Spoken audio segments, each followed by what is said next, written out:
All right, let's get into it with UNLV and the Pac-12, because I think there's been a lot of hyperbole, and I don't think it's accidental. Teresa Gould, you may or may not know the commissioner of the Pac-12, Teresa Gould, at the college football playoff final, pretty much met with every TV network executive that she could get an appointment with. She has been having ongoing conversations about trying to put a deal together.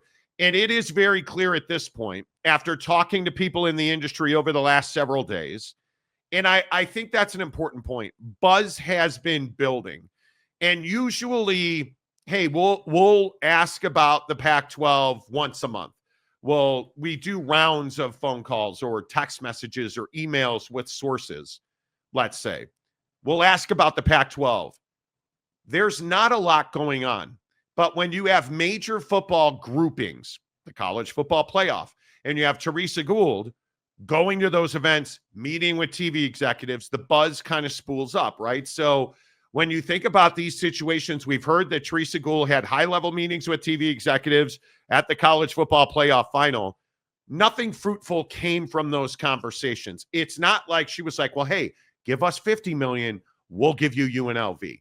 That's not how those conversations are going. In fact, from what our sources in the TV industry are telling us, there is no traditional TV deal in place. The closest thing that the Pac-12 has to a TV deal at this moment is the CW essentially saying, hey, we're happy to keep going with the Pac-12 and all of its members at the rates that we've already negotiated with the Pac-12.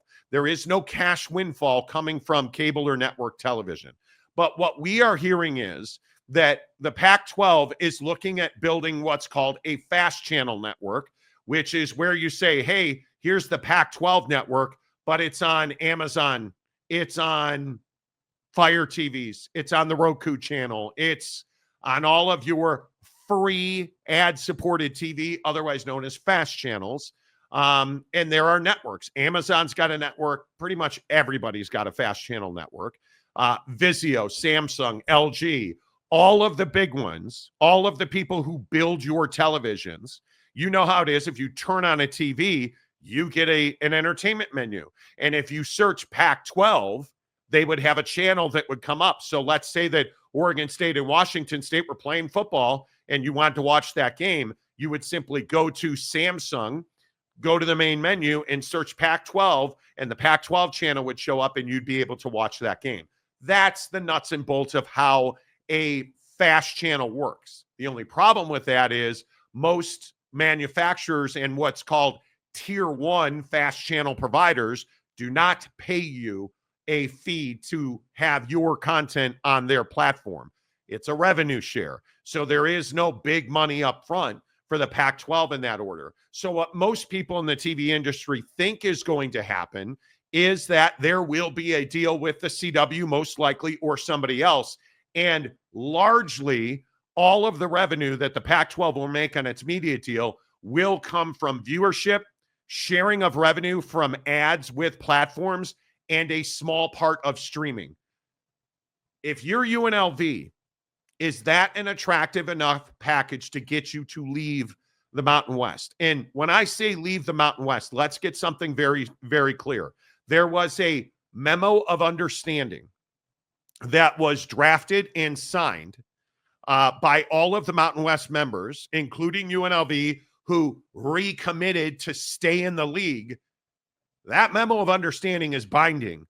In fact, it says right on the memo of understanding, this is a binding agreement between the parties. So when I say, is UNLV going to leave? Is UNLV going to begin litigation to get itself out of the memo of understanding that, according to our sources, they have signed knowingly, without duress, when they had another avenue, because they had an invitation from the Pac-12, they chose to sign that memo of understanding knowing it was binding. And Jake, I just don't see what the value proposition is for UNLV to leave the Mountain West and go to the Pac-12. Yeah, and it's the same question we've been asking for months now. I mean, the first time we ever talked about this new Pac-12 conference, you know, the new shiny car in the conversation, my first question was, what's the upside potential here? What is the What is the story the Pac-12 is telling everybody in the room as to why this should move forward? So, if Teresa Gould is going to potential TV partners, at any of these meetings, is she saying that, oh, well, our path is, hey, we're going to get back to P4 status, we're going to add membership to do that, and then we need a TV deal to do that, and you can be that person, and you can broadcast our games, and a ton of people are going to watch, even though we don't have a major market and even though we don't have a power brand, right? Like, so if you can't get the TV deal side done, then how can you make yourself more attractive? Okay, well, let's go to the AAC schools. Let's go to UNLV. Let's go to, schools that maybe have some more power in the conversation or give us more leverage, and try to get them to join the conference. Well, if you're UNLV, or if you're any of the schools that have been talked about in this conversation, what's the value proposition? So let me get this right. There's no TV deal done. You've now gone from, hey, we're going to get a TV deal done. The Pac-12 is amazing. It just signed, sealed, and delivered. It's done. To now we're talking about fast channels to put your live broadcast on. Yeah. I hope people understand this. Amazon Prime itself, like the way they do Thursday Night Football, that's not a fast channel. I hope you understand that. You're paying a subscription fee to get Amazon Prime Video or access to it. Fast channels are like when you go and buy a new Samsung TV or a new, any TV provider, Samsung, LG, like you guys know all the different providers.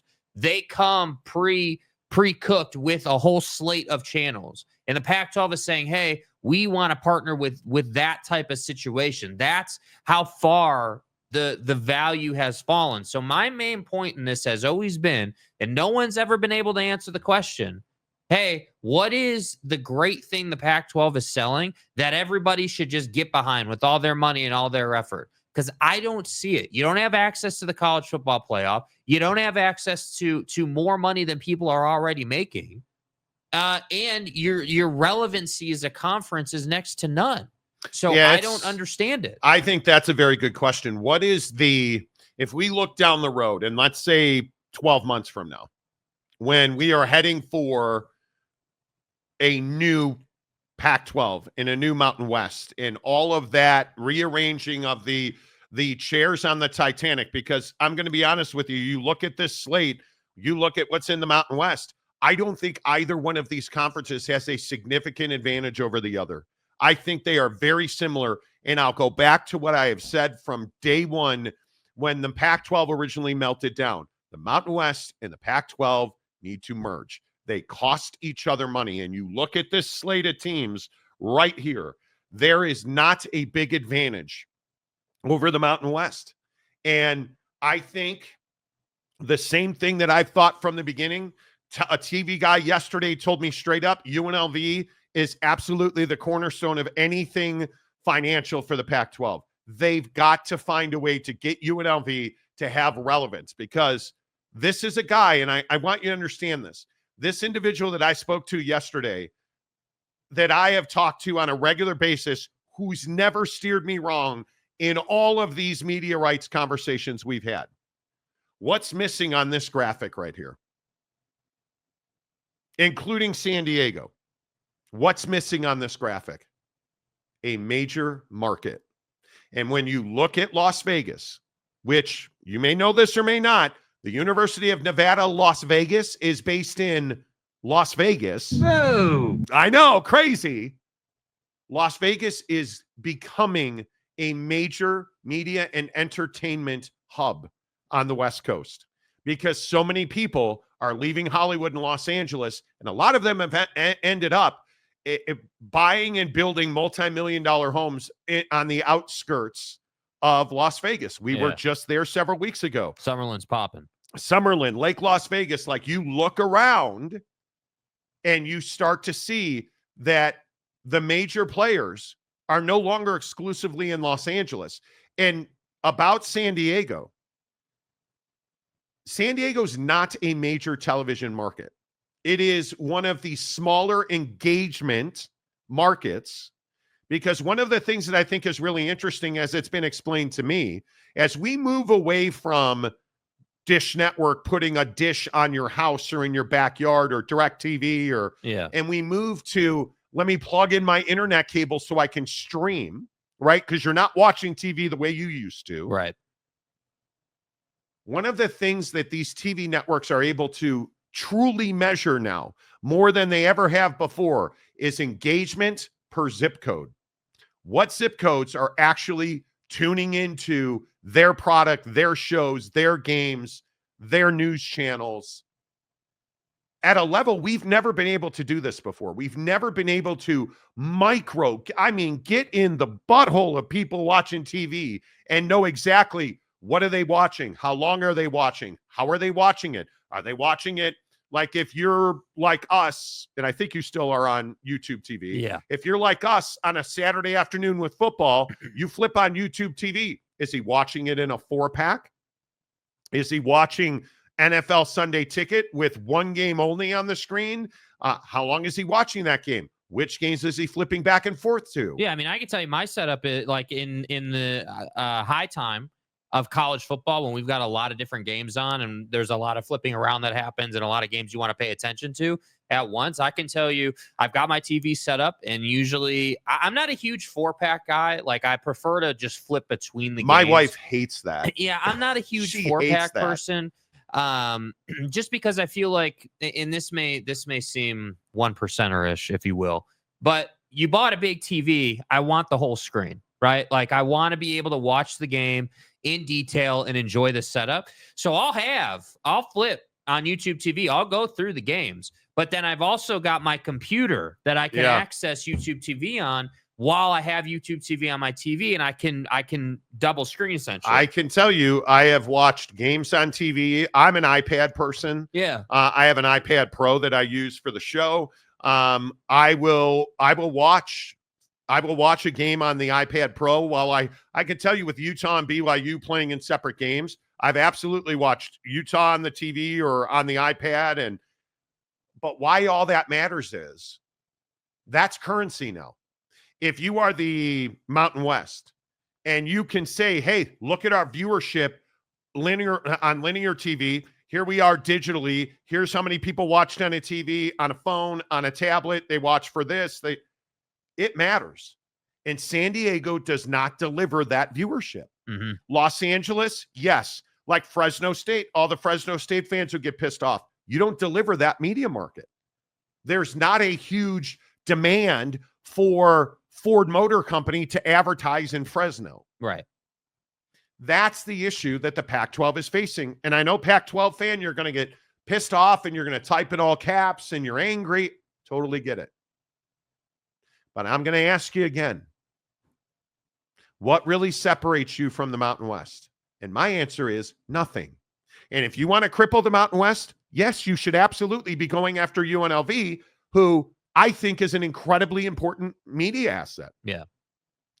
If UNLV leaves the Mountain West fails to exist, in my opinion. Yeah, I think that the Pac-12 has made, and this is my opinion, right? I think that the Pac-12 has made a couple of key mistakes in how they judge the situation. So if we go all the way back to like when this conversation started, like, last summer, right? Hey, the Pac-12 melted down, the Big 12 exodus, the Big 10 exodus, like when that whole thing happened, right then and there, the leadership in the Pac-12 needed to make a decision about how they wanted to go back or get themselves back, which was going to be, are we relaunching this conference or going to try to, or are we going to do everything we can do to merge with the Mountain West? Those were your two logical paths based on where you were located geographically. You weren't going to say to yourself, yeah, let's merge with the ACC. That doesn't work, right? That, like, it made more sense to merge with the Mountain West and to try to create a dominant West Coast brand. But what their error was is thinking that, hey, we can go in and put up a facade to the Mountain West saying, yeah, we're going to merge and we're not going to poach your schools. And then you went ahead and you poached the schools, and now you've hit a wall because you did that. That hurt your image. And I can't emphasize this enough. Like, I'm not saying fast channels are bad, right? Fast channels are an amazing advent in our space, right? In media consumption and how the consumer, watches things. Like for talk shows, for episodic TV, fast channels are one of the best things that's ever been invented. For live sporting events, fast channels don't work that way, mainly because the whole emphasis of a football game is it's live. It's happening now. We want to see it as it goes down. I want to see, Dalton Kincaid drop that football. I'm not going to go back and watch that game 10 hours later after I've seen the highlight on Twitter 50 times. Right. Like that. So this whole idea that the Pac-12 is like, hey, we're going to get into the fast channel space. That doesn't make sense to me. I think the thing you have to do here, first of all, separate Boise. Separate Boise's on-field ability, prowess, value. Are they a media rights juggernaut? They are not. They've never been a media rights juggernaut. Have they been an on-field success? Unequivocally. But you have to take them in two different ways here. As a TV market or a media rights property, they're not valuable. They're not helping you. They don't draw huge numbers. And I think when you really nail this down to brass tacks, these two leagues need to merge. Period. End of story. Yeah. These two leagues need to merge. And we can keep going back to these lawsuits and the memo of understanding. Pac-12 fans keep saying we're going to get Memphis. I got news for you. I talked to a guy on Monday who said straight up Memphis and everybody else in the AAC is in a ironclad agreement to stay in that league. Yeah. That it would be World War III in litigation to get members out of the AAC. Straight up. And that has not changed since those universities recommitted to that league. The Mountain West is built on UNLV right now, because even the universities that they've added, whether it's UTEP or NIU as a football member, like UNLV is what is holding this league together. And if UNLV goes, that's a problem. And if we focus specifically on UNLV, I'm just going to tell you, there's not a real value proposition today for UNLV to leave the Mountain West and go to the Pac-12. What is the upside there? Yeah. Because they will have to pay an exit fee. They will likely, if they go to the Pac-12, that would trigger more poaching fees. And as we've told you from day one, nobody suing the Mountain West believes that they're going to go into a courtroom and adjudicate this thing and come out with a win. There's zero precedent for that. It's never happened in the history of contracts in professional sports. You've never seen a university, especially in college, you've never seen a university sue a league to get out of that league and successfully win that case. Right. Florida State, the ACC, the Pac-12, you name it. This is a lever that these universities are pulling to try and save a dollar. And maybe they will. I'm telling you now, I've heard repeatedly the Mountain West is not going to settle with the Pac-12 on poaching fees. They're not, and nor should they. Nor should they. Will they settle the exit fee stuff and take $2 million less from every school leaving? Potentially. But if you are the Pac-12, you right now are in hope. You right now are in dreamland because you have nothing solid. You don't have a TV deal. We are, in my opinion, here we sit on January 29th. I think we are a month away, weeks away. One of the TV guys I spoke to yesterday, she told me straight up, I have not heard anything about them being close. There are conversations. They are not close. I think they are probably a month away from making a media rights decision. And the biggest problem is they remain in this really difficult spot in the Pac-12 of the horse or the cart, which one goes first? Okay, we got UNLV. Let's go get a media rights deal. Well, do you have media? Okay, so let's say that you get UNLV to leave the conference. You're going to have to go through a lawsuit, another court case, more legal fees. Because remember, let's say that you settle these exit fees and you save $10 million. Are you really saving $10 million? And I think this is a really important point. What did we learn about Florida State and Clemson? They've paid so much to the lawyers, man. Yeah. And they are likely not ever going to recoup that money.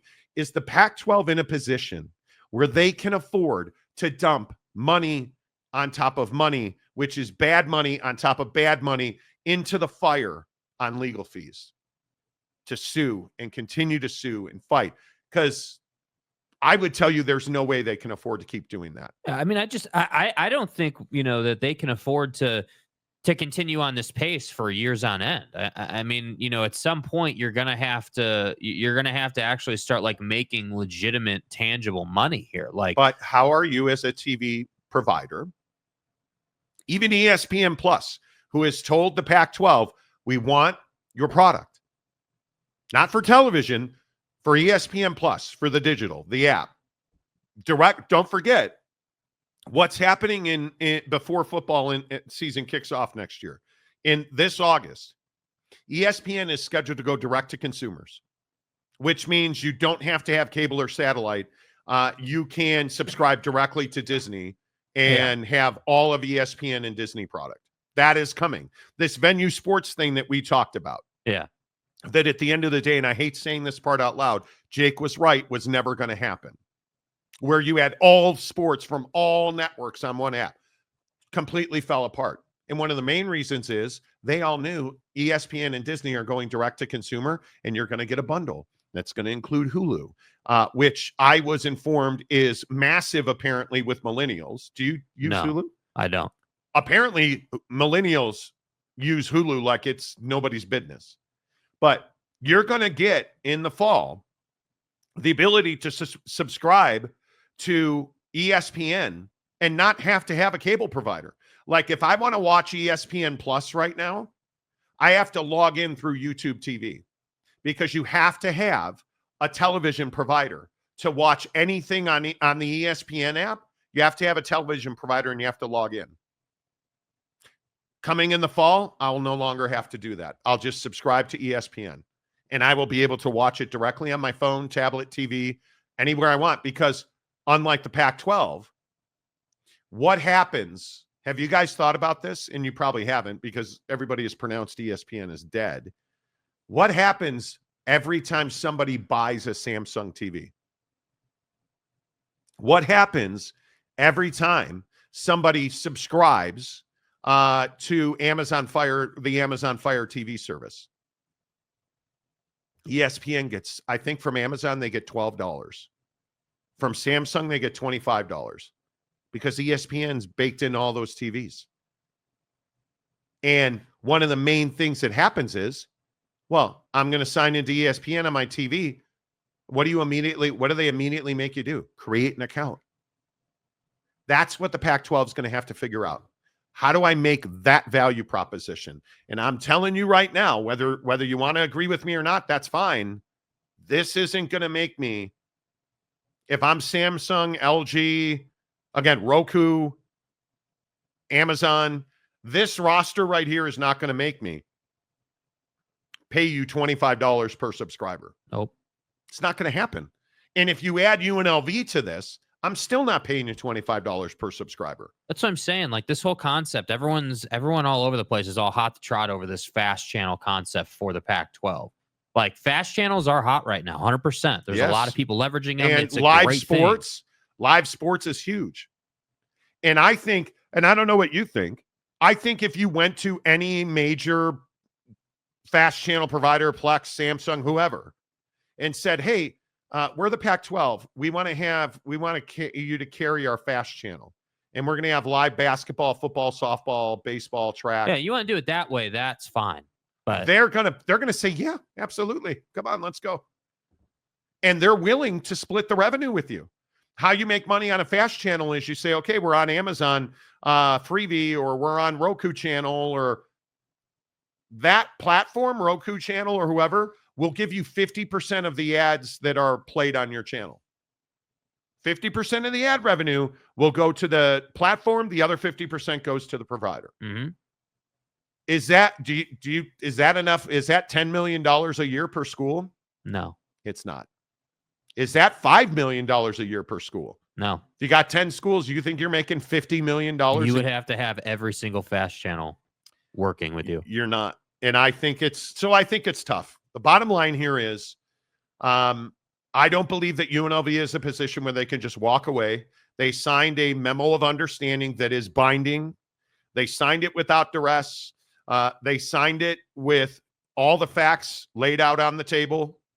Everybody in that league signed it, and they agree that it is binding. That right there is going to make it very expensive for UNLV to move. And again,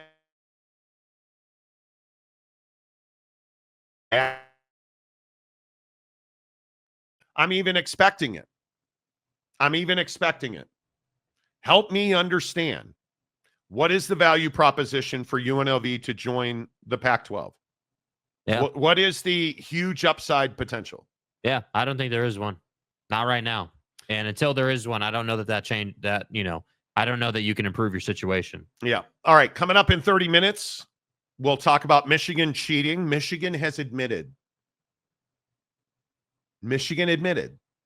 that there was a sign stealing operation. Does that taint their championship from last year? I think it is a huge question. And we'll see. All right. Let's go back to the top. First one's in. Brian K. Breesy. PAC has completely botched their rebuilding effort. I think they've gotten it wrong.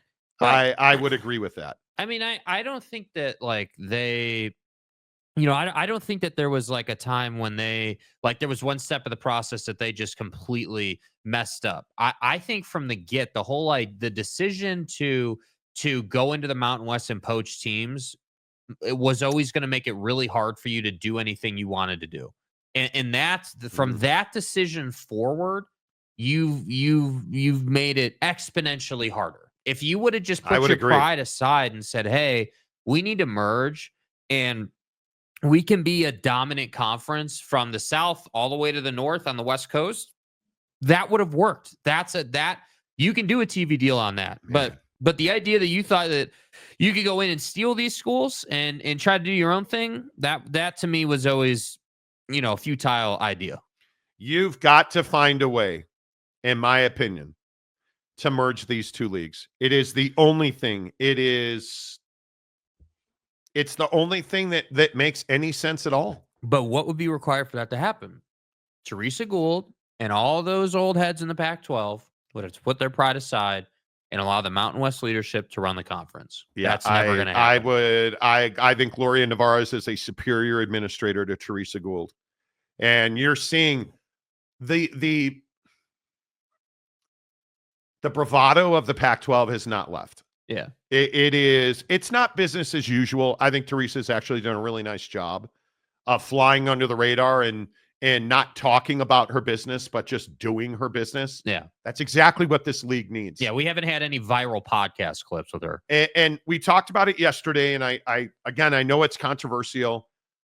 You guys don't agree with me. The Pac-12, A, should never have gone away, but B, was arguably the best football league in the country the last 2 years of its existence. And I know you think I'm crazy. Go back and look at the numbers, right? For everything business-wise, and this is why you got to separate the two. On the field, the Pac-12 was a fantastic football league. It was really, really good. Big games. October and November, stocked with big games. You had the Oregons, the SCs, Utahs. It mattered that you were going to the Rose Bowl. This league fell on top of itself because of how much stupidity and how much crap you stacked on top of your roof. You just collapsed on top of yourself. Yeah. And it should have never happened. Don't make that mistake again. Merge with the Mountain West. You've got to do that. This idea, these lawsuits, I cannot tell you how incredibly damaging suing the Mountain West to eliminate poaching fees. It made the Pac-12 a laughingstock. How many people have we talked to behind the scenes who have said, isn't this exactly who the Pac-12 is? Yes. They made an agreement with the Mountain West who said, yes, we want to help you. We'll facilitate football scheduling for you. We are here for you, but don't come and decimate our league. And what's the exact thing that the Pac-12 did? Yep. And now they're suing to try and avoid paying those fees. It's business as usual. That's what I'm saying. How do you get to the end? I don't know. What is the best case scenario? Yeah. How do you get to, I don't know. sustainability? Like, because that's the thing that I think nobody really wants to admit here. This conference is not a conference yet. Are we all on the same page with that? You can put out graphics. You can create Twitter accounts or relaunch Twitter accounts. Yeah. You're not a viable, actually up and running and alive with a heartbeat conference right now. You're not. Look at Mike Smith going gangster on us. Will Phil Venzer be happy or his normal crabby complaining self? Mike, I love you, Mike. That's exactly right. Sorry, folks. That's what it is. Where is Phil Venzer this morning? Real Pete Forte, hello. Lopes fan Gabe, yes, please hit the like button. It really helps the channel grow. Hey, if you're watching on Spotify, TikTok, Instagram, Facebook, X, wherever you are, please come to YouTube, hit the subscribe button, give us a like. It really helps the channel grow. Welcome to the nightmare. Good morning, guys. If you're watching, hit the thumbs up. Yes, please. Do it. Matt, hello. Big John, yes, we will get to Michigan. I'm certain you're right. Yes, there it is right there. Big John is here to talk about the Michigan cheating scandal. Yes, we will get there. Bronco McFord. So, dude. Mountain West is toast. I don't think it is. I think UNLV is a tipping point. There is absolutely no doubt about it. In a league now that's been decimated by the Pac-12 taking the Fresnos and the Boise States. As a sports league, the Mountain West has been decimated. If they were to lose UNLV, I don't know how they move forward. Yeah, but the reality of the situation is everyone wants to say, oh, well, the Mountain West is in such a bad spot. The Pac-12 took their schools. I got news for you. All you Pac-12 supporters who want to hate on the Mountain West, sure, you may have some bigger nameplates, if you will, compared to what the Mountain West has, but the Mountain West has a TV deal. The Mountain West has income. The Mountain West has revenue. Has relationships to get a new TV deal. By the way, this great Boise State appearance in the college football playoff with, everyone's All-American Ashton Jeanty, that's all going to the Mountain West. Yes, not the Pac-12. Correct. Welcome to the nightmare. Hello. End Donuts. PAC smokes the Mountain West. G5 will go through the PAC. Again, separate what's on the field from what's going on in the boardroom. The business of a G5 conference, there's only one result that wins, and that is these two leagues merge. I will continue to say that. Said it from day one. They had a framework agreement in place, and the Pac-12 got greedy. The Pac-12 wants to control it. Yeah, they got selfish. And I think it's a huge mistake. Yeah, and again, we need to reiterate what you said about 20 minutes ago at the beginning of the conversation. We're not having this conversation from the standpoint of on-field performance. You guys need to understand that. I'm not when I'm talking about like reliability and who's in a better spot. I don't care that Boise State's a great football team right now because it's irrelevant to the conversation we're having. It's not making you money. Yeah, we're not having a conversation about like, hey, which conference is getting to the college football playoff more? You're not getting to the college football playoff at all if you can't add in a football school and add opportunity. But wait, it doesn't matter if you get to the college football playoff because what does CBS and FS1 and CBS Sports Network, FS1, TNT, who is said to be really thirsty for live college sports. Do they make money on the college football playoff? No, they don't. Who's got the college football playoff? ESPN has it. They make money in August, in September, in October, in November. That's when they make their money. They don't care if you make the college football playoff.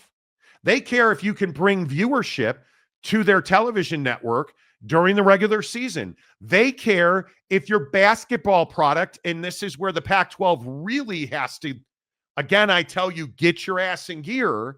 They care if your basketball product is worthy. Yeah. That's what they care about. because those are regular season games. That's what the TV deals are about. And Pac-12 fan, again, I'm talking directly to you. It doesn't matter if Boise State goes to the college football playoff every single year. That has no bearing on your regular season media rights deal. Yeah. None. Because Boise's not a big enough market. You combine Boise and Fresno, do you get Las Vegas? No. And part of UNLV's win here is it's not even that a ton of people watch UNLV. That's not even the issue. One of the big wins for UNLV is Allegiant Stadium. One of the big wins for UNLV is branding opportunities. One of the big wins for UNLV is, hey, we can have our championship game in Las Vegas, brought to you by M Life. Yeah. Brought to you by Bonvoy. Because you're in a market that is an entertainment mecca. That's why it's not that 1 million plus people watch UNLV every week, because they don't. Yeah. But I really want you to look at this from a practical perspective. Separate the boardroom from the locker room.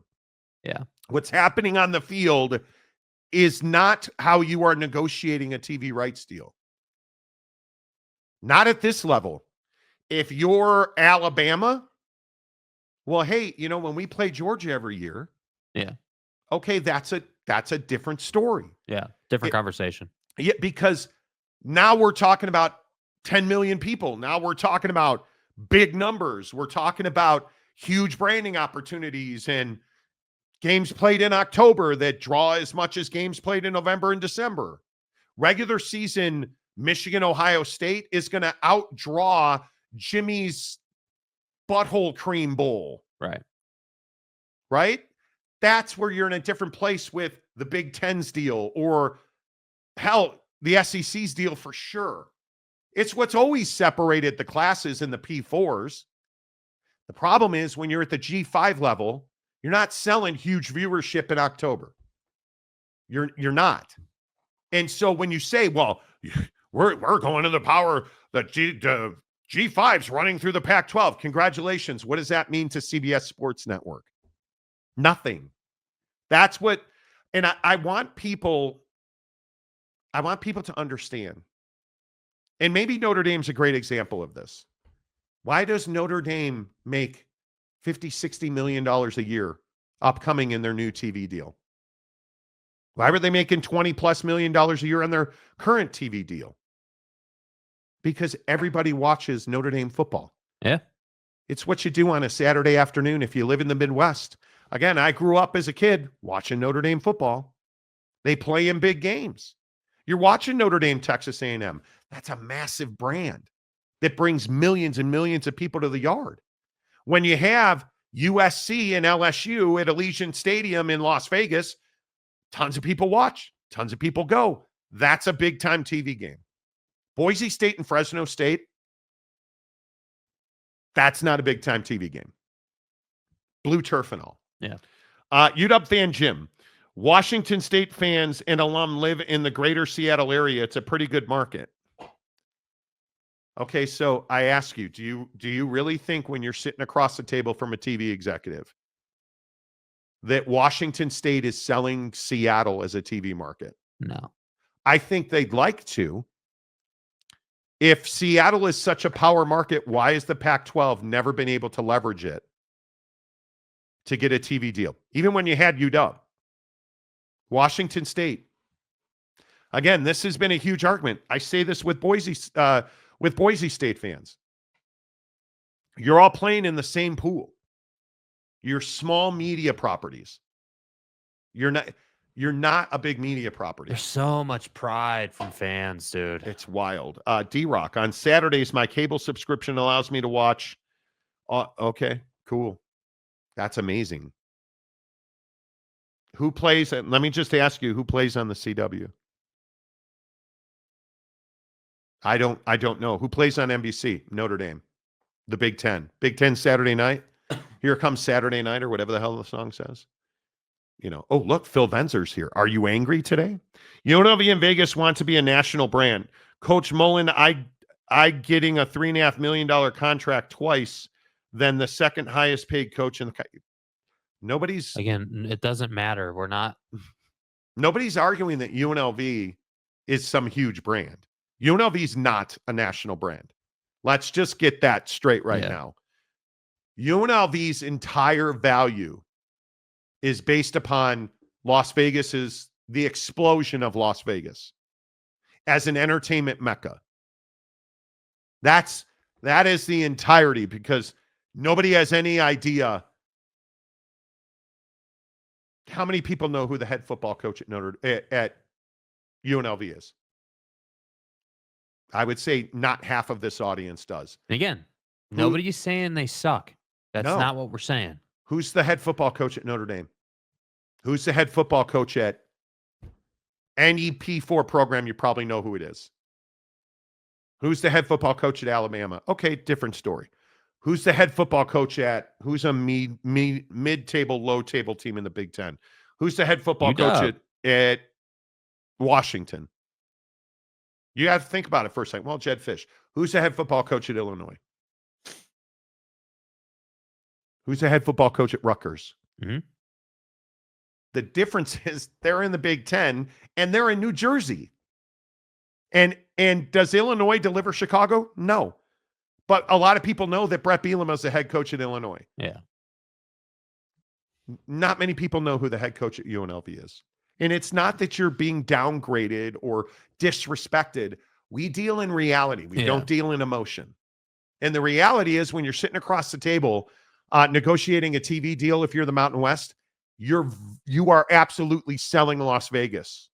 You're going to have your championship there, and headquarters are going to move there. I also think with Las Vegas, like one piece that I think a lot of people don't consider is that, like, if you think about, if someone walks into downtown Boise, right, versus walking into Allegiant on the doorstep of Vegas right there, you know, obviously Boise is a great little city, right? Yes. It's a great little city. You know, went through its real estate boom, like some great things happened there. Then some people left, but it's not like you walk into that city and you're like, man, like this city is just teeming with ad dollars and, you know, marketing opportunities. Whereas when you walk into Las Vegas, the whole damn town is built on marketing. That's it. I mean, quite literally, you're talking about a town that was literally put on the face of the earth to have hotels and entertainment. That's the whole thing. That's its genesis. It wasn't put there for hotels and entertainment. It was put there for hookers and gambling. That's what, right? Now we've morphed from one building in the middle of like a sandstorm to the entertainment mecca of the West Coast. Yeah. Because I'm telling you, so many people that lived in the Palisades in Los Angeles, those people were Hollywood heavyweights. And a lot of them are not going to stay in Los Angeles. Mm-hmm. And a lot of them are going to move to Las Vegas. Las Vegas is phenomenal right now. You want to rent something or you want to buy something? Good luck. You want to go see a show? You want to go see one of the best hockey venues in the country? You want to go see a big college football game? You want to eat some damn good food? Like, Las Vegas has value. It's not UNLV's football coach. With all due respect, Phil, that's not how it works as much as you'd like to. Greg Schiano. Yeah. Plus, Bielema has a hot wife. That helps too. Well, okay? I mean, you know, if that's a consideration. You know. Mike Smith, Vegas has always been an entertainment area. They just exploded in sports market now. I think it is impressive. I just think it's really easy in Vegas for someone to look at Vegas who's not affiliated with UNLV, right? Like a TV executive at one of the, you know, the CBSs of the world, or who, you know, whichever one you want to look at. I think it's really easy to say, hey, like, bro, this is Las Vegas. It's exploding. It's growing exponentially. And we can put ad dollars into football games in Vegas and build relationships and make more money through that town. And I don't think anyone, again, with all due respect, no one's saying that about like Boise or San Diego or Fresno, or like, You're not. That's why Vegas is key to everything that happens, Well, and they should just merge. Like that's what you should do between these I two. was just going to say, again, you're making my point. Yeah. The Mountain West and the Pac-12 need to merge. Neither one of them is a phenomenal anything. The Pac-12, in my opinion, has screwed this up so badly. And you got all of these members from the Mountain West to come over. What did you really gain? Yeah.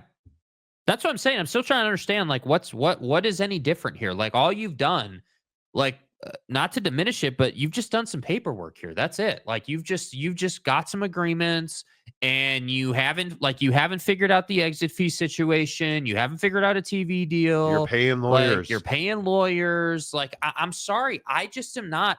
Like, everyone says I'm so harsh about the Pac-12. Maybe I am, but I don't see the silver lining here. I don't see some pot at the end of the rainbow here for the Pac-12.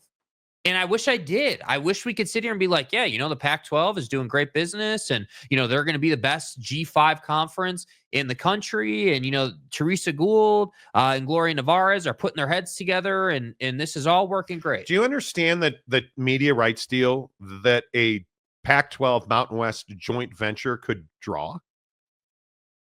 They would all make more money.